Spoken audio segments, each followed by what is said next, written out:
começando mais uma edição do Na Mira Informação Verdade na TV Vale das Artes, canal 16 do analógico, 8 do digital, contando hoje com a maravilhosa presença do deputado estadual Paulo Correia Júnior, santista, né, deputado? Pô, santista, de corpo e alma. Deputado, o senhor trouxe aqui, olha, é uma tropa de choque. Vou aqui tentar falar para o pessoal quem está atrás das câmeras. Tem a assessora do deputado, qual é o nome dela? Amanda. Amanda, um beijo na Amanda. O Paulo José dos Santos, o vereador Astrogildo, né? O pequeno polegar Astrogildo. Isso. Aquele senhor lá em cima. É o Deco, o Deco, que é o motorista. O outro senhor lá também. Jorge. O Jorge. O Cabeça, para quem não sabe, o Cabeça é o ex-vereador Bahia, meu amigo pessoal. O Alex Pereira de Matos, aqui liderança política da cidade também. Ali o vereador Tom Gaspar, né? E também o Ricardo Ornelas, suplente de vereador. Estou esquecendo alguém? O pastor Marcílio lá atrás. Pastor Marcílio, que eu não estou enxergando. Pastor, ore por mim aí, porque a bandidagem que a gente denuncia aqui fica muito brava, tem que orar bastante. É coisa que não é fácil não. Deputado, primeiramente é um prazer recebê-lo aqui. O telespectador do Na Mira Informação Verdade sabe que esse ano o programa Na Mira, que completa 10 anos de existência, está com a postura para entrevista nesse período de pré-eleição e etc. Nós estamos trazendo apenas políticos ou pré-candidatos ou deputados que estão em mandato, que têm um histórico de fato para a cidade, que tragam emendas parlamentares para a cidade, que tenham uma atividade parlamentar na cidade, que se preocupam com a cidade, né? Que não apareçam de paraquedas só no período de eleição. Estava falando aqui com o deputado, que além de já ter entrevistado o deputado no próprio programa Na Mira, né, Alex?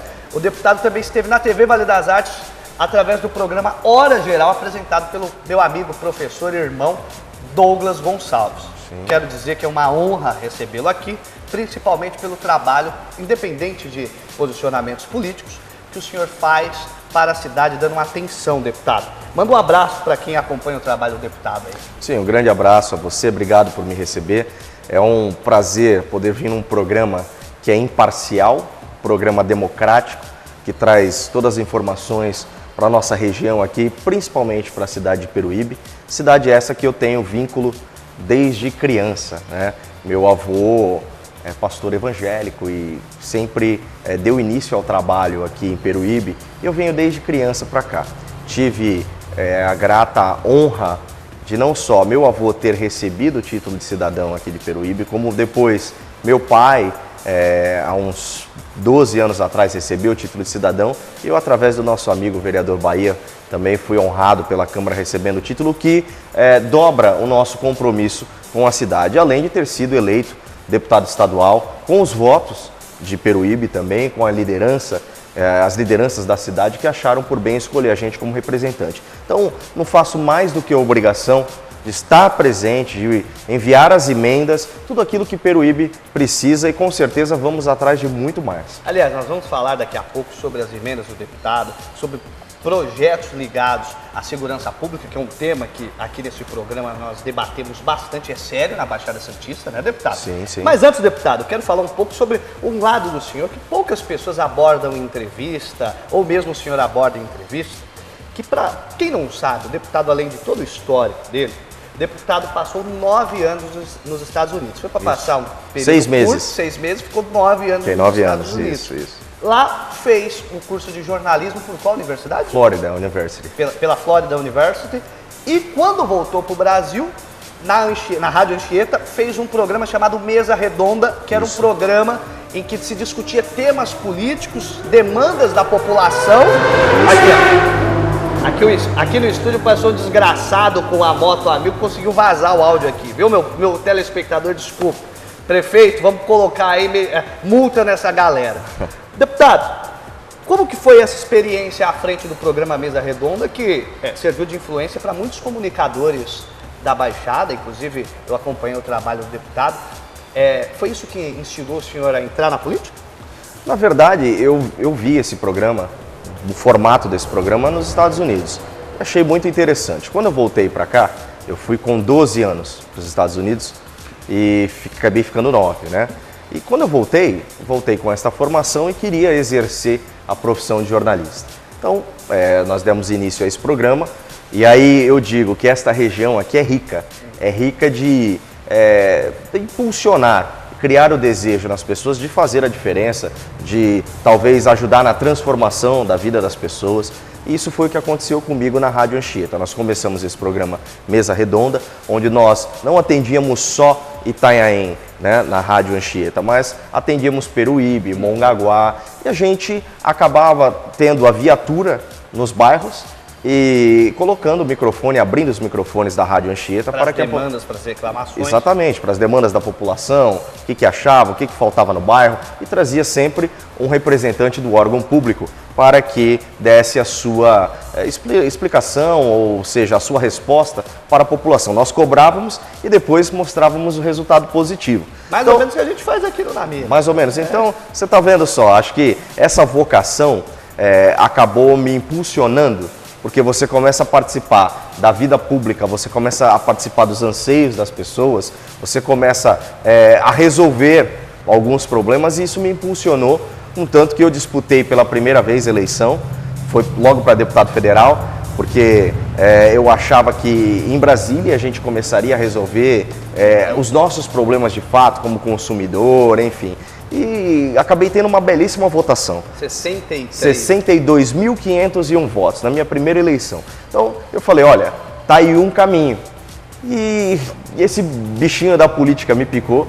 Desde então, já faz 21 anos que eu venho militando nesta área política, à frente de partidos e sempre discutindo os temas da nossa região, até que me elegi deputado estadual, agora em 2014, e a gente vem trabalhando pela nossa região. E eu tenho a oportunidade de ter uma ferramenta, um instrumento maior, que é o mandato, da gente cobrar prefeituras, a gente cobrar o governo do estado, a gente cobrar as câmaras municipais e com certeza os órgãos que temos aqui, Sabesp, CETESB, enfim, a gente pode, através desse instrumento que é o mandato, agilizar e obter muitos resultados, o que eu não tinha noção. É claro que ainda eu acho que a morosidade é enorme. Existe todo um sistema burocrático que trava muito o desenvolvimento de qualquer trabalho que vá ter um reflexo na vida da população. Isso trava principalmente no dia a dia da Assembleia Legislativa.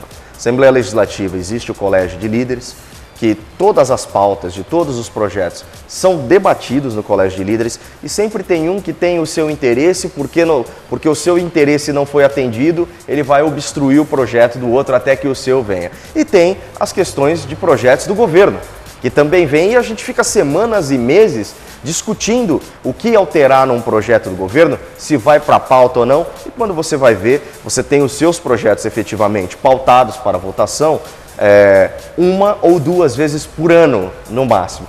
Então, há anos isso acontece na Assembleia. E é um dinamismo que você chega, como eu, no primeiro mandato, você quer mudar o mundo, você quer mudar as regras da casa, você quer mudar tudo.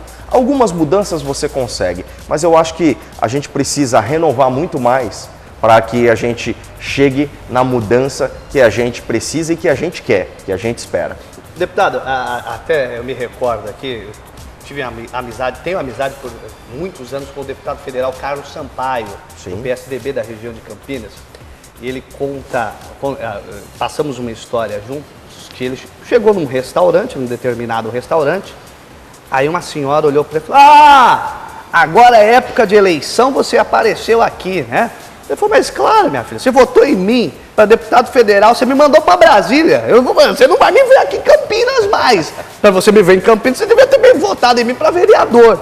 Você acha, é uma brincadeira que a gente pega essa história para ilustrar bem?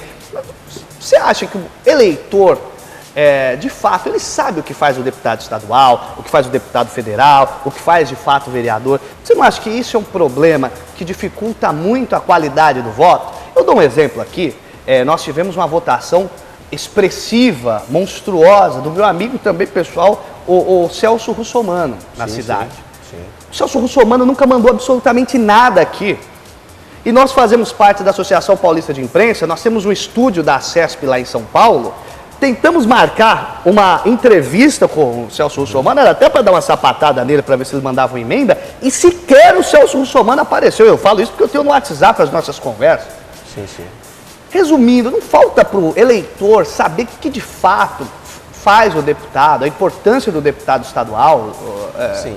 Existem os casos atípicos, que é um que você mencionou, que é o do Celso Russomano. O Celso Russomano, ele não está presente na cidade, não manda emendas, mas ele está na casa da população em todos os lugares. Exatamente. Então, às vezes a pessoa admira o trabalho como profissional do Celso Russomano e haja vista que é um trabalho de excelência, que ele faz como comunicador, né, defendendo sempre os interesses do consumidor. Isso acaba refletindo de uma forma eleitoral. É claro que a gente tem que ter o compromisso do cidadão de questionar as questões da cidade, por que não envia recursos, e a gente tem que cobrar isso. Mas isso é um caso, como você colocou, à parte, né? Um em 1 milhão, contanto que é ele que tem mais de 1 milhão de votos. É verdade. São poucos, né? Então assim, é atípico. Mas numa cidade pobre como a nossa, pode parecer até interesse, mas a gente tem que começar a pensar no político que traga algo na cidade, não só esse prestígio não, né, deputado? Sim, esta é a segunda colocação, né, que você falou da questão se as pessoas sabem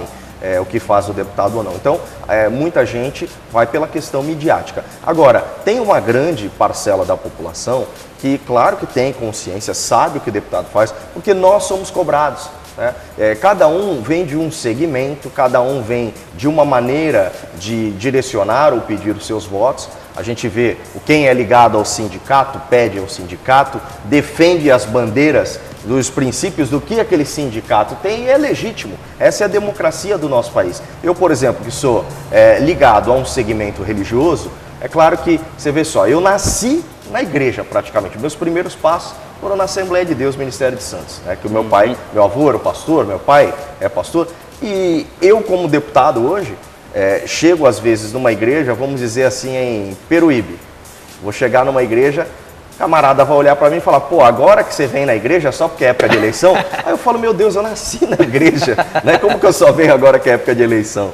Mas isso acontece porque a população, ele tem o desejo e quer ter mais acesso ao político.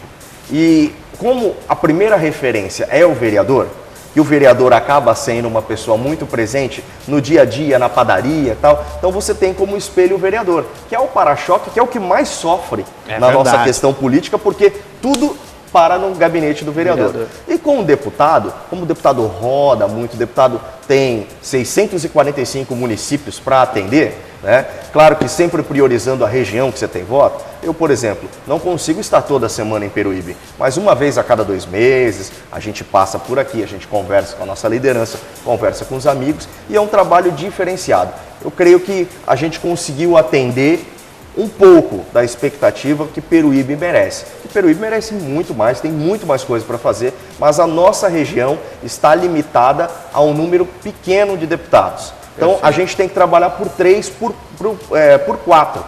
Eu, pelo menos, quem me acompanha pelas redes sociais, vê que hoje é um sábado. Eu não estou com a minha família, eu estou trabalhando, estou atendendo os municípios. Você vê amanhã, domingo, da mesma forma, feriado. Por quê? Porque eu me propus a isso e eu acho que eu devo isso ao cidadão que me elegeu. Então eu rodo bastante. Aliás, alguém postou uma foto já no Facebook da presença do deputado aqui. Sim. E o Du, assessor do deputado Chico Sardelli, mandou um abraço para você. Um abraço ao Du. O Chico Sardelli é um querido também, é um incansável. Chico Sardelli é o nosso professor lá. O Chico já tem 5 mandatos. Foi deputado estadual, foi deputado federal, foi líder do bloco de parlamentares que eu faço parte na Assembleia e me ensinou muita coisa o Chico. O Chico me ensinou muitos caminhos que eu aprendi rapidamente com várias sugestões dele no mandato e é um amigo querido. Um grande abraço ao Du e ao Chico Sardelli. Deputado, vamos começar aqui com o tema saúde, né?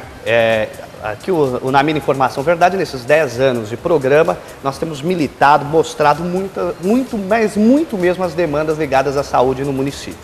O governo do estado tem falhado miseravelmente em atender a saúde no município, na região da Baixada Santista, né? Até um tempo atrás, usava-se a desculpa de que nós não tínhamos um político que fosse associado ao governador do estado de São Paulo, o senhor Geraldo Alckmin, mais conhecido como o santo nas planilhas da Odebrecht da vida aí. O próprio governador, em algumas situações, no governo anterior, no catastrófico governo da prefeita Ana Preto, ele dava sinais de que essa falta de relação era o que prejudicava a saúde do município. Inclusive, eu entrevistei 2 vezes a respeito do tema. Logo em seguida, nós temos um prefeito do PSDB alinhado ao governador Geraldo Alckmin. O governador Geraldo Alckmin é pré-candidato à presidência e a saúde de Peruíbe continua caótica, assim como a da região. Nós tivemos uma queda considerável do número de leitos da saúde. Nós tivemos aí, no meu entendimento, deputado, o senhor me desculpe se eu estou talvez até passando do limite na opinião, mas no meu entendimento, politizou-se a questão da DRS, politizou-se a questão do CROSS. Hoje em dia, e todos os vereadores que estão aqui presentes, só se não estão vivendo a mesma realidade que eu, sabe que quando tem um rapaz com fêmur fraturado, por exemplo, para transferir, se não for os vereadores, se não for a imprensa fazer um barulho, pedir para um deputado, para vocês, pedir para um secretário de saúde do estado, Davi Wipp ficou um tempo aí, que nem celular atendia mais para Peruíbe, virou um caos a saúde, principalmente no que tange essa questão da transferência de doentes. O AME nosso, que não foi assumido pelo governo do estado, desculpa, TV, pelo amor de Deus, que não foi assumido pelo governo do estado. Como o senhor enxerga a saúde na região hoje e como o senhor, como deputado, pretende aí nos próximos anos e principalmente aí no teu mandato, dar uma força para a gente, deputado? Eu vejo que a saúde é um problema de modo geral. Vou pontuar da maneira que você colocou. Primeiro, é um problema geral, é um problema no nosso país. Não é um problema apenas do nosso estado de São Paulo e da nossa região. E se você mas nós somos o estado mais rico, né? Sim, mas se você analisar a nossa região supera muitas outras regiões, né? Isso eu digo não defendendo o governo do estado, que você vai ver onde eu vou chegar. O que a gente pode fazer em primeiro lugar? É mandar as emendas para a saúde, e isso eu pelo menos fiz. Só para Peruíbe, para a área da saúde, eu enviei 300 mil reais dentro de emendas que foram liberadas pouquíssimas para a gente no governo Geraldo Alckmin agora. Ficou quase 2 anos sem mandar emendas. Quase 2 anos sem mandar emendas. Então eu vejo que dos 3 milhões que a gente conseguiu liberar, 10% eu enviei para a saúde de Peruíbe e mais 200 mil eu enviei para a infraestrutura, para a área do esporte, para a reforma de ginásio, enfim, que foi a demanda dos vereadores aqui, tanto do Astrogildo como do Tom Gaspar. Então, a gente tem atendido da maneira que a gente pode. Nós entraremos... Aliás, o senhor é muito presente, até falando aqui, fazendo justiça, o senhor é muito presente nessa questão da saúde mesmo. O senhor tem ligado, tem questionado as bases sobre como está a saúde do município. Sim. Inclusive, no gabinete do senhor, já mandei lá, deputado, dá uma força para a transferência de um paciente, só fazendo justiça aqui ao trabalho do deputado. Agora eu vou colocar a minha visão quando você mencionou o prefeito, né, o atual prefeito. Eu vejo que a prefeita, a antiga prefeita daqui, eu fui deputado com ela prefeita. E, pelo amor de Deus, a prefeita nunca estava presente na cidade. Eu acho que eu era mais presente na cidade do que a própria prefeita. Com certeza. Pra você ter uma ideia, eu nunca fiz uma reunião com a prefeita e tentei agendar por diversas vezes. E é um caso raro que o senhor era até mais bonito que a outra prefeita, viu? É um caso raro, assim, olha só. O deputado, além de tudo, era mais bonito que a outra prefeita. É a minha opinião, pelo amor de Deus. Obrigado. Mas, enfim... a gente não tinha nenhuma demanda da cidade, eu vi. Você chegou a vir na Câmara e ela não recebeu, né? Eu vim na Câmara, vim na Prefeitura, vim diversas vezes na cidade, mas a prefeita ou ela estava viajando, ou ela estava com problema de saúde, ou ela estava com enxaqueca, eu não sei o que, mas na cidade, sendo prefeita, ela não estava. Então você pega um governo que ficou 4 anos desordenado, num desmando, e você pega um novo prefeito que chegou agora e tenta de todas as maneiras, porque eu sou testemunho ocular disso. O prefeito está sempre na Assembleia Legislativa. É presente. É presente. O prefeito está sempre pedindo os recursos para a cidade. O prefeito está sempre ligando para a gente participar. E eu vejo a boa vontade do prefeito e vejo que ele pegou uma bucha na verdade. Mão, né? Mas, enfim, ele não pode reclamar porque ele se preparou, ele era vereador. Era vereador e queria ser o prefeito e está aí para isso. Cabe a nós fazermos o quê? Ajudar o prefeito e ajudar a cidade, buscar os recursos com o governo do estado, buscar os recursos das nossas emendas parlamentares.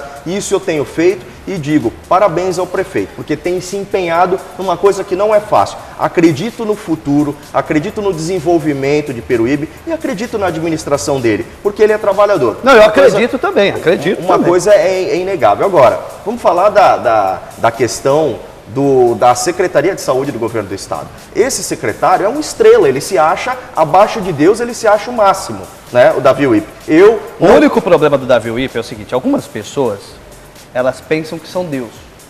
Sim. O Davi Wipper, eu tenho a impressão que ele tem certeza, deputado. Tenho impressão. Eu tenho quase que convicção plena, né? Então, assim, várias vezes a gente tratou, mas é uma empáfia que, graças a Deus, está acabando. Está acabando, está com os dias contados. Oh, né? Meu Deus. Teremos um novo governador, um governador da região, seja por período de 9 meses ou 4 anos e 9 meses. Porque ele vai disputar uma eleição. Vai disputar uma eleição, mas independentemente de disputar a eleição, a gente não tem que ficar pensando só no mandato futuro. Eu, como deputado com responsabilidade, que estou no mandato, fui eleito para este mandato, no mandato terá o governador da nossa região. E eu acho que chegou a hora da gente, os deputados da região se unirem, junto com o Condesb, fazer uma lista de prioridades para os municípios, levar ao governador do estado, que será o Márcio França, e falar, as prioridades para a nossa região são essas. O quê? Peruíbe é isso, Itanhaém é isso, Mongaguá é isso, Santos, São Vicente, Cubatão, Guarujá, Praia Grande e Bertioga, e falar, olha, tá aqui, ó, isso num conjunto, numa união. O que é para a saúde?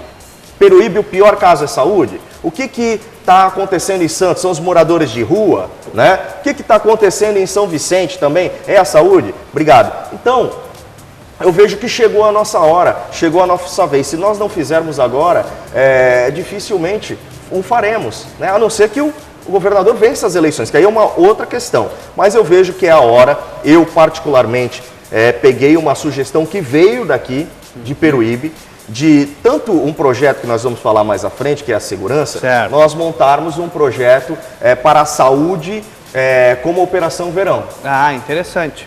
Interessante. Operação Verão, que a gente montou um projeto também para a segurança e apresentamos na Assembleia, que seja o ano inteiro. E que tenha o mesmo formato para a saúde, para o atendimento da população, que sempre triplica nos finais de semana e nos feriados. Então, eu vou apresentar isso na segunda-feira na Assembleia Legislativa, para que o governador da nossa região se sensibilize, que eu tenho certeza que é sensível e conhecedor de cada cidade da nossa região, principalmente Peruíbe, que ele tem casa aqui. É verdade, é verdade. Aliás, eu costumo encontrar o Márcio França ali no Gaiofato, na peixaria. Lá. Ele tá bem. O Gaiofato, aliás, o Márcio França, ele sempre quando eu encontro, viu, Alex? Você que tem contato, sempre que eu encontro o Márcio França, aqui, Pamela, obrigado. Obrigado. Sempre que eu encontro o Márcio França lá na peixaria do Gaiofato, ele me fala, você precisa ir na minha casa lá comer um peixe, porque ele cozinha, né? Cozinha. Mas, Márcio, até hoje você não me mandou nem o endereço. Estou querendo saber onde fica. Não adianta convidar, né, deputado? E não falar onde fica. Eu sei onde é o condomínio, mas como que eu vou chegar lá sem estar autorizado para... Porque, olha, se me convidar, Márcio, para encher uma laje, você não vai encontrar. Não vai, eu nunca vou aparecer. Agora, para comer, deputado, rapidinho. Vamos combinar nós dois? Quando ele assumir como governador, a gente pega esse projeto, a gente bate lá na porta dele. Vamos lá encher o saco dele. Com certeza, se precisar, a gente leva o peixe. Porque, assim... Deputado, até é importante falarmos aqui, explicar para o pessoal de casa, o pessoal de casa às vezes não acompanha esse mundo da política, pode estar falando, como assim o Márcio França é governador? Acontece que o Márcio França, vice-governador, o governador Geraldo Alckmin, o governador vai se afastar, acho que no dia 7 de abril. Dia 6. Dia 6 de abril, como pré-candidato, como candidato à presidência, e o Márcio assume o governo do estado. Sendo governador, o Márcio não pode ser candidato a mais nada se não governador. Sim. Então ele é candidato a governador, ele vem arregimentando um grupo forte, por exemplo, o Partido Verde está fechado com ele, a gente falou do Chico Sardelli, o Chico Sardelli fez um evento em Americana semana passada, que nós mostramos aqui, que lotou com diversas lideranças, prefeitos de toda a região. Sim.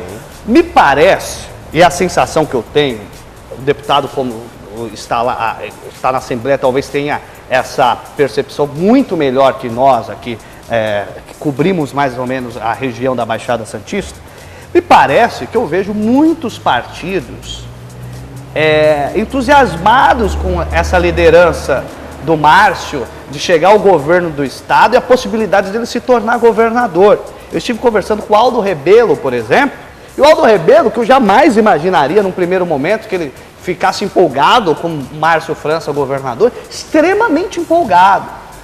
Está realmente esse clima? Você sente isso? Existe esse clima. E o Patriotas vai estar com o Márcio França? Existe um clima porque é uma situação diferente. Tudo que é diferente, que é o discurso do Márcio, que você gera esperança, você acaba, né, sendo motivado por essa esperança. Eu sou suspeito de falar porque eu sou da região, né? O Márcio é da região, conhece meu nome, o nome do meu pai, da minha mãe, sabe, conhece por nome a gente, né? Então é diferente, a gente é muito suspeito para falar. Mas na Assembleia Legislativa existe esse clima assim. Eu creio que pela questão do atendimento dos secretários do governador. O governador é um homem com certeza sensível, é um grande empreendedor, foi um grande governador no tempo que passou, com algumas peculiaridades que eu critico, que é a questão da segurança, a questão dos policiais militares, a questão das escolas, da educação, né? A gente tem aí algumas falhas do governador. Na época dos ataques de uma facção criminosa, a forma que ele lidou com isso, acho que carimbou muito negativamente o governador, né? Então, mas é o que eu disse, né? Ninguém é perfeito. O governador tem as suas virtudes. Acho um homem preparado. Errou em algumas questões, é óbvio, e a gente vê que isso tem que ser mudado. Agora, o que é pior não é a questão do governador. Vamos separar o governador dos seus secretários. Muitos secretários desse governo se acham os donos do Estado.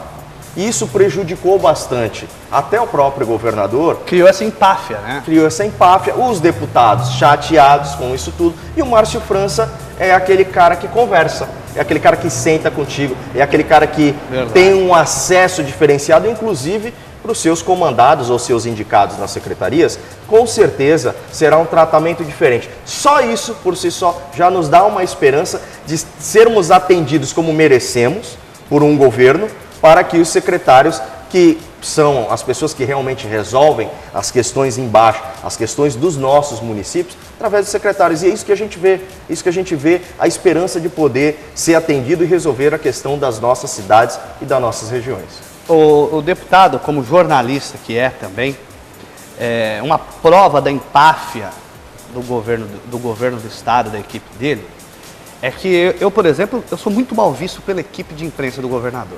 Sou bem recebido em toda a coletiva, etc., mas sou muito mal visto. Por quê? Porque é um absurdo, quando você chega lá, e lamentavelmente a grande imprensa da Baixada Santista, eu tenho a liberdade de falar isso, porque eu já falei na cara de gente da Record, gente da Tribuna, etc., entram nesse jogo do governador. Vamos lá, o governador vai dar uma coletiva, pode perguntar pro Caio, que o Caio chorou de rir com isso daí. O governador vai dar uma coletiva, aí chega a assessora e fala, escuta, o que você vai perguntar para o governador? Eu, bem sacana, eu falo assim, olha, eu vou perguntar o que ele está achando da inauguração. Aí todo mundo já passa a pergunta. Aí começa aquelas perguntinhas. Aí eu vou do governador. Aí o governador fica bravo comigo. Essa empáfia até com a imprensa, e o que me deixou assustado por muitos anos, é que a imprensa caiu nessa. Diferentemente, e aí eu já tive, o Alex sabe disso, já tive diversas discussões na TV com o Márcio França, críticas e coisas do tipo. O Márcio, eu estive em Americana, sequer tem alguém do grupo dele, que a gente até atochou ele num canto lá, sequer, os caras só faltaram encoxar o Márcio França lá. Ele nunca limita o que você vai perguntar para ele, igual você falou aqui fora para ele. Você pode perguntar o que quiser, aqui não tem nada combinado. Claro. Então eu acho que, olhando essa perspectiva, eu vejo que a imprensa da Baixada Santista, está todo mundo animado, também com a ideia do Márcio França, é justamente por esse acesso. Né? Sim, sim. E o próprio candidato do PSDB, que deve ser sacramentado nesse domingo, o João Dória, particularmente eu gosto até do João Dória, mas ele também tem esse jeito contundente de lidar com a imprensa, de lidar com críticas, que é sempre batendo de volta e nunca argumentando. Você acha que falta no governo do Estado essa política de discutir ideias, de debater ideias, deixar um pouco o ego na sala e discutir de fato políticas públicas? É o que eu digo, é um pouco diferente, né, como você colocou. Eu vejo o governador aberto a essas discussões. O governador, sempre que vem à nossa região, sempre que estamos presentes, a gente sempre acaba andando na mesma comitiva ou na mesma van. E o governador sempre questiona, pergunta, anota todas as sugestões nossas. Às vezes no seu discurso ele fala, o governador sim, mas os seus secretários não. Eles não querem saber, é uma outra coisa, como tem as suas exceções, é óbvio, né? Eu vou ressaltar aqui que tem secretários, uma pequena parte do governador que atendem com maestria. Talvez aqueles que já foram parlamentares, né, aqueles que estão licenciados do cargo, mas o resto não, o resto é tudo promessinha, tudo enrolão. São de fato. Então, tá certo. É mais ou menos isso, mas acredito que mude sim, não pela questão do Márcio em si, acho que com a composição do grupo, que aí eu creio que será uma composição mista de ideias, de partidos, de líderes, vai mudar a cara do governo. O Patriotas vai indicar alguém para o governo do Estado? Então, o Patriota, na verdade, não está pensando em indicação. O Patriota está pensando em ter a sua chapa, que é o que a gente está montando, está pensando em ter um acesso melhor e um diálogo com o governo do Estado, independente se terá uma pessoa A, B ou C. Eu acho que o diálogo com o governo é o que é interessante. Você perguntou se irá apoiar. Se depender de mim, estando no Patriota, é que caminhe com o Márcio. É natural porque é da minha região. Né? Eu já sou do bloco do Márcio França na Assembleia há 3 anos. Então, pergunta para mim, Paulo, o que você acha? Eu estou fazendo de tudo para que o meu partido entenda o meu raciocínio, mas isso é meu, é uma coisa minha, não é uma coisa do partido. Então, você sabe que você tem a missão de convencer o contradizente, né? Alguns são Dória, alguns são SCAF, alguns, enfim, partido já se diz o nome, partido. Meu Deus do céu, ainda tem gente que pensa no SCAF lá. Gente, os anos 90 já passou, vamos... 18% nas pesquisas? Sangue de Cristo tem poder. Agora, gente, olha aqui, ó, o Astrogildo, que é da igreja também, pelo amor de Deus, Astrogildo, é hora aí, SCAF a gente não merece, viu? João Dória ainda, mas o SCAF, pelo amor de Deus. Deputado, problema seríssimo na região metropolitana da Baixada Santista é a violência. O narcotráfico está tomando conta de tudo quanto é lugar. Quando o narcotráfico toma conta, aumenta o número de viciados. Viciado e nóia, maluco, começa a roubar, começa a tocar o terror. Tivemos um aumento considerável em furtos, assaltos, embora o governador, muito malandramente, moleque, ele disse que baixou os índices da criminalidade no estado, mas porque ele é malandro. Ele está fechando delegacias em todo o estado de São Paulo. Peruíbe, por exemplo, nós fechamos uma delegacia aqui, foi uma, né? Uma delegacia do Caraguava. Fechamos a delegacia do Caraguava, ou seja, o cara é furtado lá no Caraguava, furtou uma bicicleta dele, o cara já fica desestimulado a vir ao centro e fazer o boletim de ocorrência. Claro. É mais um mecanismo do Alckmin pensando na candidatura dele para presidente e não em políticas públicas, né? Ele já se tornou um veteranácio da política. Isso tem aumentado consideravelmente. Quem vive o dia a dia de Peruíbe vê furtos, vê assaltos, vê estupros. Recentemente tivemos um estupro aqui na linha do trem. Tudo. A Operação Verão é um gargalo que não aguenta. O município hoje não tem poder financeiro para implantar GCM baseado na Lei 13.022/2014. Todos esses problemas caóticos. E aí eu pergunto ao deputado estadual Paulo Correia Júnior. O senhor, como deputado, o que pode fazer para ajudar a pensarmos políticas públicas para a segurança pública? E mais, o senhor já tem tomado atitudes quanto a isso?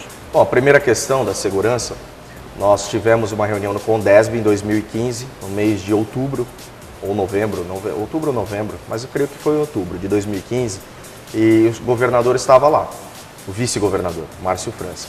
Estávamos conversando sobre a questão da segurança, aqueles acidentes que ocorreram, e o governador fez a sugestão que nós, parlamentares que estávamos nesta reunião, fizéssemos um projeto de lei para que houvesse a Operação Verão permanente na nossa região. Desceu, ficou. Exatamente, desceu, ficou. Então, claro que nos moldes, diferente do verão, porque você não tem o mesmo fluxo de pessoas, mas você tem um número grande nos finais de semana, enfim. E o governador pediu isso, o vice-governador na época. Eu peguei prontamente no mesmo dia, fiz o projeto de lei, confeccionei, protocolizei na Assembleia Legislativa e tramitou desde 2015. Passou pela Comissão de Constituição e Justiça, passou pela Comissão de Segurança Pública, onde foi muito debatido, porque na Comissão de Segurança Pública tem a bancada da bala, e aí temos lá 2 coronéis da Polícia Militar. Muita bala e pouco cérebro ali, viu? Então ali tem, tem ali os nossos colegas, né?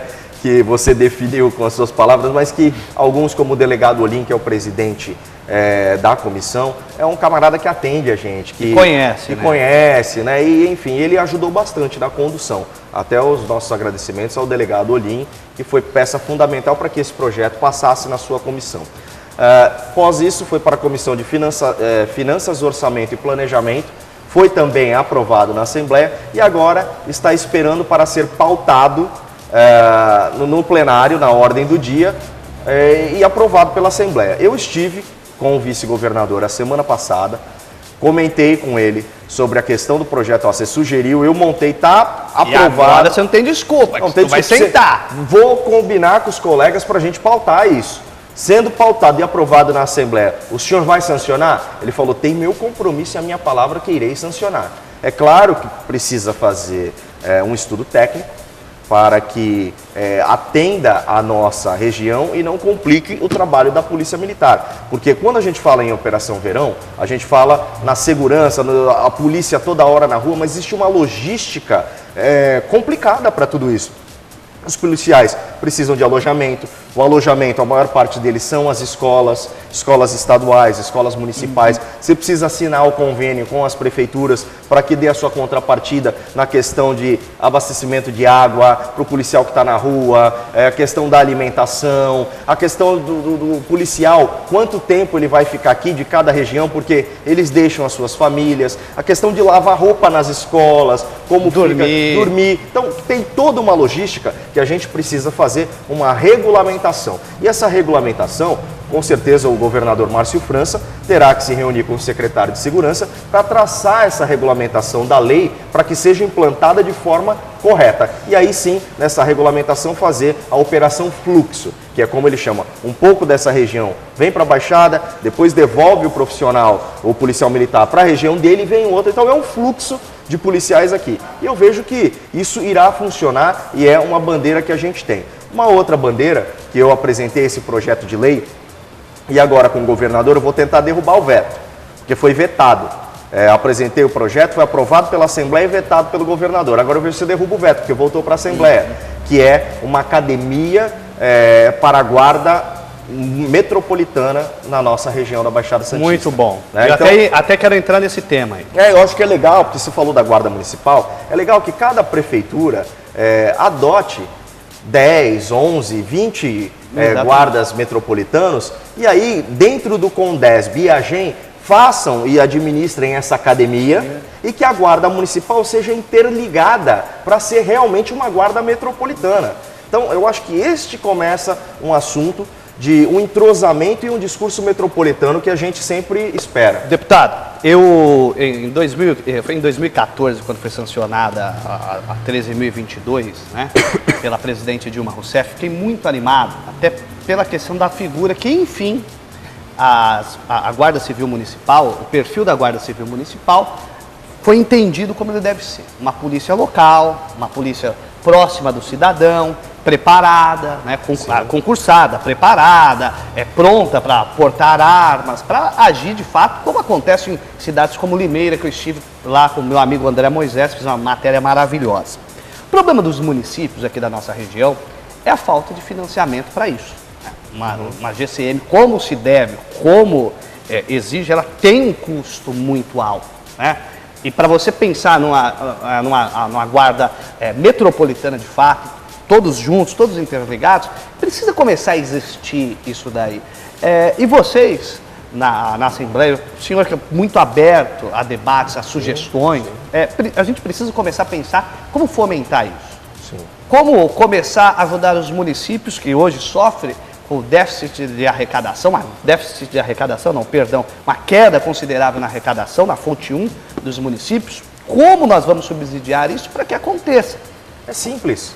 Não tem dificuldade nenhuma. É só a gente começar a trabalhar. Porque aquilo ali é uma casa de chá, não trabalha. Ali só recebe os prefeitos. Casa de chá, né? Muito bom, muito bom. Só recebe os prefeitos do Condesb e tal. A gente precisa assumir o protagonismo nas discussões metropolitanas, o que não existe hoje. Falta aos prefeitos peitarem isso? Não acredito. Eu acredito que falta aos deputados, nós, da região, peitarmos o governo. E agora chegou a hora. Chegou a hora porque teremos um governador da nossa região. Nós precisamos mudar a mentalidade da gente. implementar essa modalidade e aí o AGEM assumir o protagonismo e dentro do seu orçamento reservar um recurso para assuntos como esse, como também arrecadar das prefeituras. Uma quantidade pequena, para isso não precisa de muito recurso para uma guarda metropolitana. É só você disponibilizar um número de homens e o que por exemplo, vamos disponibilizar um veículo para cada município atender a guarda metropolitana. Estou dando um exemplo, né? Claro que a cidade maior tem que ter um número maior de veículos. Claro. Não desfazendo da guarda municipal. A cidade como Peruíbe é fácil de você implantar. Exatamente, é fácil. Agora o que falta é vontade, a articulação e quem vai gerenciar isso tudo. E aí vem o CONDESB, né? Vem o entrosamento dos prefeitos, os deputados da região, e aí é quando os munícipes têm que analisar qual é a proposta que cada um tem, o porquê da importância, como a gente falou no bloco anterior, de votar em pessoas da nossa região. Eu tenho batido nessa tecla, e tanto que esse ano, deputado, na última eleição nós recebemos deputados de todo perfil aqui. Nós entramos nesse... Eu digo que nós, como imprensa, fomos irresponsáveis o suficiente de receber qualquer deputado que chegava aqui, ou dar um espaço e tal. E a gente mostra essa turma, e essa turma tem um carisma, consegue, leva o voto, que muitas vezes pode ajudar o senhor, que tem uma militância aqui, o próprio Caio, que tem uma militância aqui, e isso acaba enfraquecendo a força nossa da região. Gente, e esse é um momento muito sério para a Baixada Santista. Sim. Esse é o momento de estabilizarmos um caminho, de correr o risco de ter, por exemplo, um governador nosso. Eu acho interessante, inclusive, a gente analisar agora, começando dos prefeitos das cidades aqui do Litoral Sul. Quem que esses prefeitos vão apoiar para deputado? Será que vão apoiar gente de fora? Será que vão apoiar deputados de outras regiões? Se o discurso aqui dentro começa diferente das lideranças, aí cabe assim o papel importante da imprensa. É verdade. Cobrar os nossos prefeitos. Porque é o que eu disse, a gente está aqui, a gente está todo dia aqui, a gente está vindo aqui, a gente está mandando recursos para a cidade. Aí você apoia um camarada de longe, que mesmo que ele mande uma emenda parlamentar para cá, mas qual é o dia a dia, qual é o conhecimento que ele tem da nossa região para estar levando como bandeira? E muitas vezes o cara coloca hoje uma emenda lá, né? Uma emenda que muitas vezes nem sai, só para aparecer na mídia e só para fazer um barulho. Quero saber a participação ativa. Quem estava aqui quando há alguns anos a saúde estava desgrama, a gente mal conseguia pagar remédio e etc. Quem que vai... Indicação, eu fiz mais de 6 milhões para Peruíbe. Agora, quanto que saiu? Exatamente. Saiu das minhas emendas, porque é a indicação que a gente faz para o governo, e tem muito deputado que faz propaganda disso. Indiquei no orçamento 6 milhões para a saúde e tal. Só que ele indicou e o governo não paga. Até aqui, aproveitar esse gancho do deputado, não é o deputado que está falando, sou eu. O vereador Oliveira, viu, vereador Oliveira? E nós vamos abordar isso daí. Falou que o Cássio Navarro ia mandar 2 milhões, esse mesma coisinha. Aí depois, recentemente, né, depois que o Cássio aí precisou fazer um barulho, veio 90 mil. Ou seja, falou que 2 milhões, se eu não me engano, e veio 90 mil. É o que o deputado aqui falou. Olha, indiquei 6 milhões, mas o dinheiro que veio foi... O que o senhor mandou de emenda? Fala pro pessoal aí, deputado. Eu mandei 300 mil para a saúde e 200 mil para a infraestrutura da cidade, que é o que veio, é o que chegou. R$500 milhão. R$500 milhão, é o que veio. Não adianta a gente enganar o eleitor. Isso é uma política de má fé. Cada um faz do jeito que acha que tem que fazer. Eu opto por não fazer isso. Não é do meu caráter, não é a minha conduta. Cada um faça do seu jeito. Mas, efetivamente, olha, conseguir isso para o município. Agora, indicação a gente tem que fazer mesmo. Mas sair, não, essa é outra história. O próprio Alckmin ficou 2 anos sem mandar emenda nenhuma.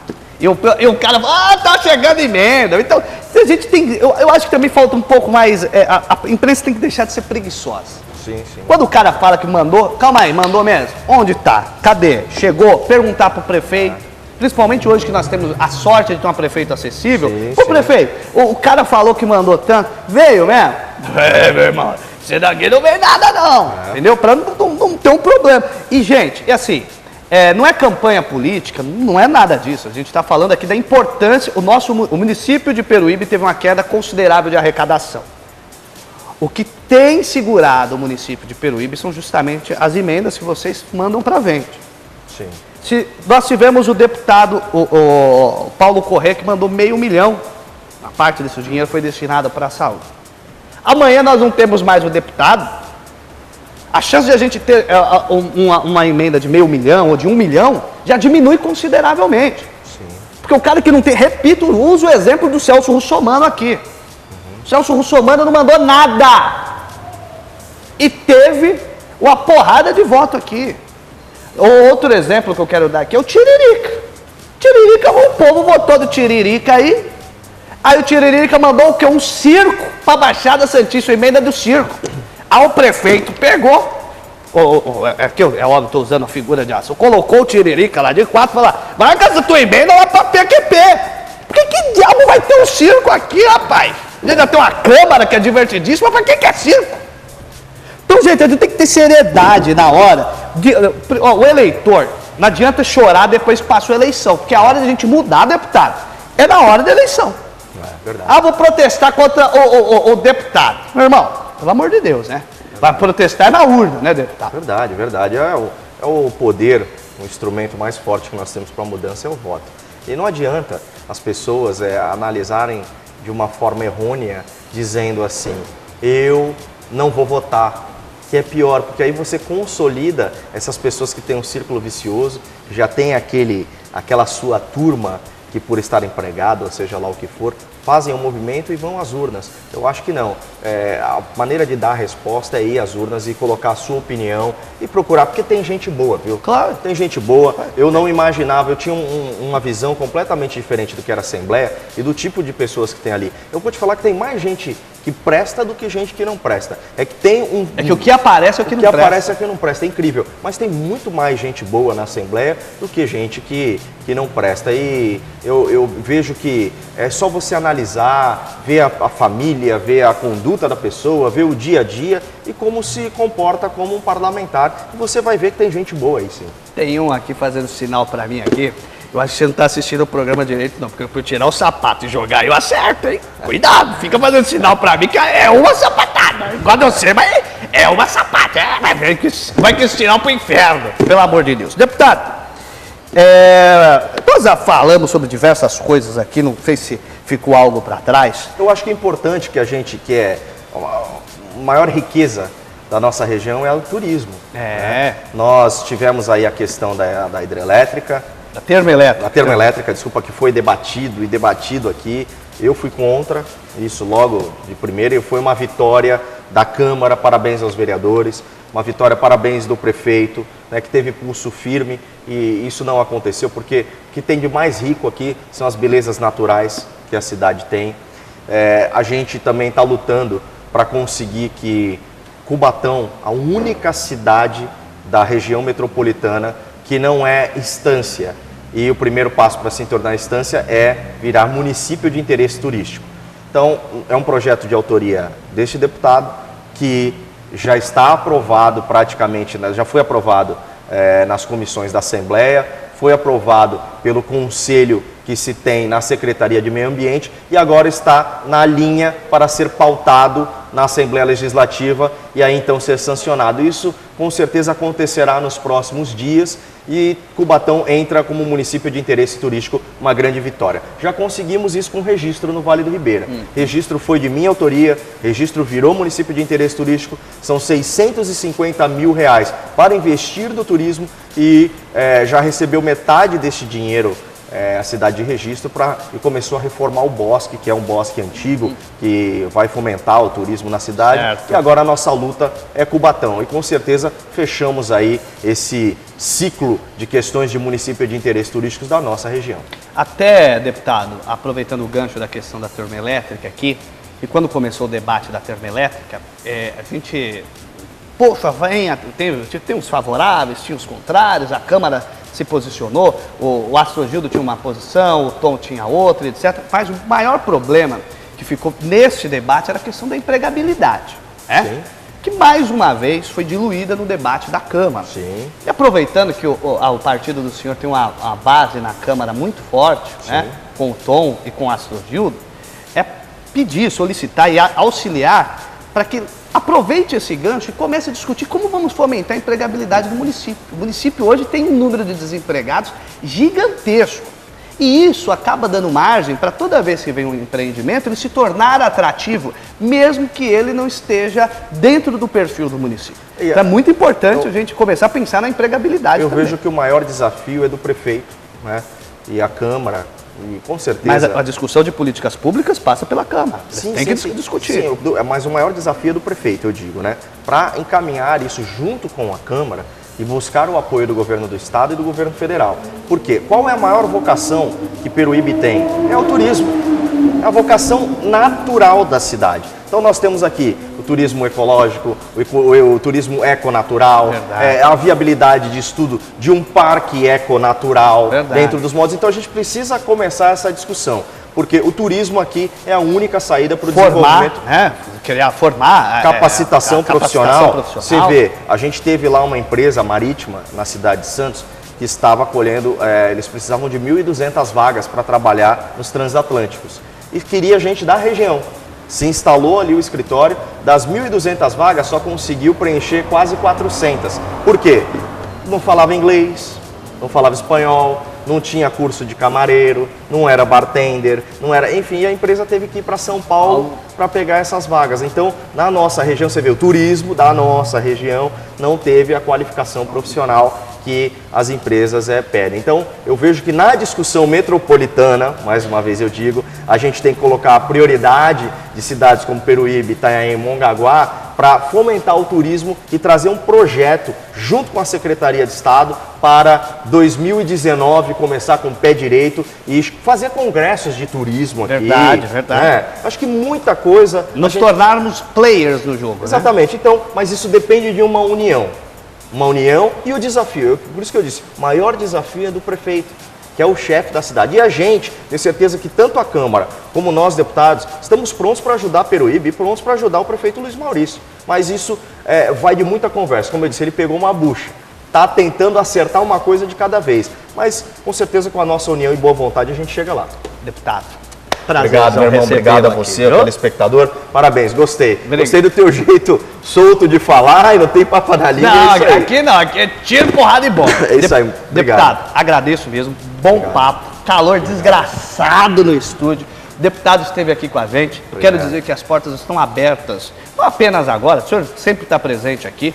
Cristém, vou deixar meu telefone da menina que produz com a gente aqui. Cristém, estou indo para Peruíbe, vamos bater um papo de novo no programa. Que é importante a gente começar a colocar essas discussões, porque a discussão de temas públicos surge desse jeito. Com bate-papo na imprensa, na mídia. Sim. Tá certo, Cris. Obrigado, viu? Beijo no coração. Mande um beijo no coração do seu pai. Obrigado. Minha mãe adora teu pai. Obrigado. Um abraço. Muito obrigado pela sua audiência. Até o próximo programa na Mídia Informação Verdade. Se Deus quiser, eu tenho certeza que ele há de querer. Tchau, tchau.